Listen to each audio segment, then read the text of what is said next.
مجھے بڑے ہی افسوس کے ساتھ کہنا پڑتا ہے کہ جو لوگ یہ سمجھ رہے ہیں کہ ایڈوانس لیول کے اوپر ٹاکس ہیں اور ٹاکس بس شروع ہو گئیں اور دونوں ملک مان گئے اور اب یہ معاملہ حل ہو جائے گا، تو ایسا کچھ بھی نہیں ہے۔ فی الحال we are just taking baby steps. یہ ظاہر ہے اس معاملے کو اگر آپ دیکھیں، اس جنگ کو اگر آپ دیکھیں تو جتنا بڑا اس کا حجم ہے اور جس طرح یہ پھیل رہی ہے اور پوری دنیا کو اپنی لپیٹ میں ڈائریکٹلی یا انڈائریکٹلی لے رہی ہے، اس تناظر کے اندر یہ بھی ایک بہت بڑی ڈیولپمنٹ ہے کہ پیس کو ایک چانس دیا جا رہا ہے۔ At the same time I will caution you that if this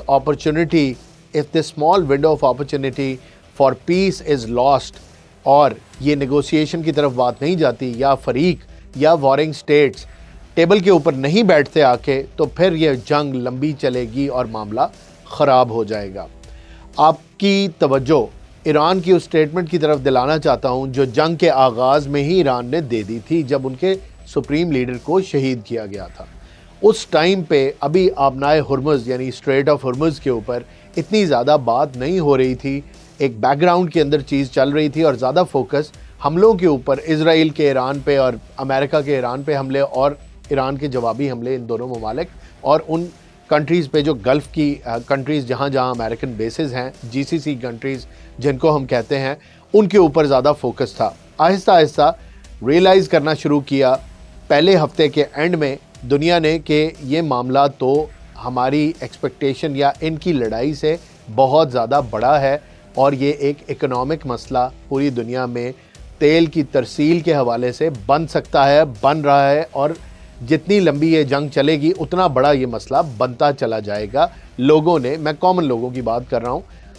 انہوں نے یہ ریئلائز کرنا شروع کر دیا۔ جہاں تک بات ہے امن کی اور اس نیگوسیشن کی، تو پاکستان بہت زیادہ ایفرٹ کر رہا ہے اور پاکستان ہی وہ واحد ملک ہے جس کے اوپر ایران اعتماد کر رہا ہے for negotiations of any kind. ابھی یہ آئیڈیا فلوٹ ہوا ہے کہ نیگوسیشنز ہونی چاہیے، پیس کو ایک موقع دینا چاہیے، تو اس کے اوپر ایران نے اپنی شرائط سامنے رکھنی ہیں، کچھ رکھ دی ہیں، کچھ رکھنی ہیں، اینڈ یہ ساری کی ساری چیزیں are still behind the curtain, یعنی بیک ڈور چینل کے تھرو یہ شرائط کا کہنا سننا ابھی ایک فیز میں ہے جو فائنلائز نہیں ہوا۔ اسی طرح امریکہ نے بھی اپنے 15 پوائنٹس دیے، میں نے پچھلے پروگرام میں بھی ذکر کیا، امریکہ بھی اپنی شرائط رکھ رہا ہے اور ساتھ ہی ساتھ یہ ملک کڑی شرائط رکھ رہے ہیں۔ ایران کے لیے بھی کوئی اور آپشن نہیں ہے اور یو ایس کے لیے بھی کوئی اور آپشن نہیں ہے، کیونکہ before coming to the table کوئی ایسی بہت زیادہ پازیٹیو یا جس کے اندر فلیکسیبلٹی ہو، یہ بھی میں پہلے آپ کو بتا چکا ہوں، ایسی شرائط رکھ کے نیگوسیشنز کا آغاز انٹرنیشنل سٹیج کے اوپر countries especially when they are at war تو نہیں کیا کرتے، شرائط پہلے سخت ہی ہوں گی۔ میرے لیے یہ بہت ہی بڑی خوشخبری بھی ہوگی اور بہت بڑی بات ہوگی اگر ایران اپنا ریپرزینٹیٹیو نامینیٹ کر دیں اور امریکہ بھی اپنا ریپرزینٹیٹیو، جو کہ امریکنز تو ریڈی ہیں، they have a few names in their mind, but it depends upon Iran if they agree to what US is proposing as far as their representatives are concerned, or Iran will ask for a representative from the US side of its own choice۔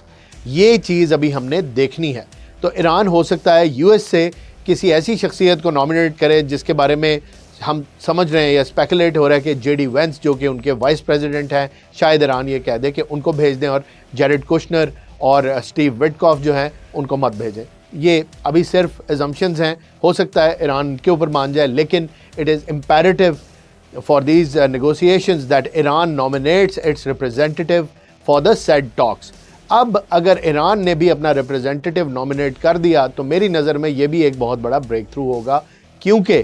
Iran پھر officially اس چیز پہ agri کر جائے گا کہ میں negotiation کے لیے، بات چیت کے لیے اپنا نمائندہ بھیج رہا ہوں۔ It is that complex. آپ اس سے اندازہ لگائیں کہ اگر میری امید یا مجھے اتنی خوشی ہوگی صرف ریپرزینٹیٹیو نامینیٹ کرنے پہ اور ایگری کرنے پہ کہ ٹیبل پہ بیٹھتے ہیں، یہ بھی ایک بہت بڑا بریک تھرو ہوگا۔ خیر، اگر وہ ریپرزینٹیٹیو آ جاتے ہیں جو کہ ابھی کارڈز پہ نہیں ہے، آج سیکنڈ ڈے ہے ٹاکس کا، ان فارن منسٹر جو 3 ممالک سے آئے ہیں، یعنی کہ ترکیہ، یعنی کہ کنگڈم آف سعودی عربیہ اور مصر، اور پاکستان ہوسٹ کر رہا ہے، وزیر اعظم بھی انوالوڈ ہیں، ہمارے foreign minister, deputy prime minister بھی ہیں، وہ بھی انوالوڈ ہیں، اسحاق ڈار صاحب، امریکہ سے بھی رابطے میں، ایران سے بھی رابطے میں ہیں، صدر مسعود پزشکیان، عباس عراقچی صاحب جو ان کے فارن منسٹر ہیں، ان سے بھی رابطے میں ہیں، تو یہ بات کا عمل کوشش کر رہا ہے پاکستان چل جائے. ایز اے سیڈ ارلیئر، اگر یہ کام ہو گیا تو یہ اس سینچری کی سب سے بڑی ڈپلومیسی ہوگی، یعنی 100 سالوں کی سب سے بڑی ڈپلومیسی ہوگی اگر شروع بھی ہو جاتی ہے تو. اب آتے ہیں سچویشن کی طرف کہ سچویشن اصل میں ہے کیا. ناظرین، سچویشن بہت ہی زیادہ گمبھیر ہے.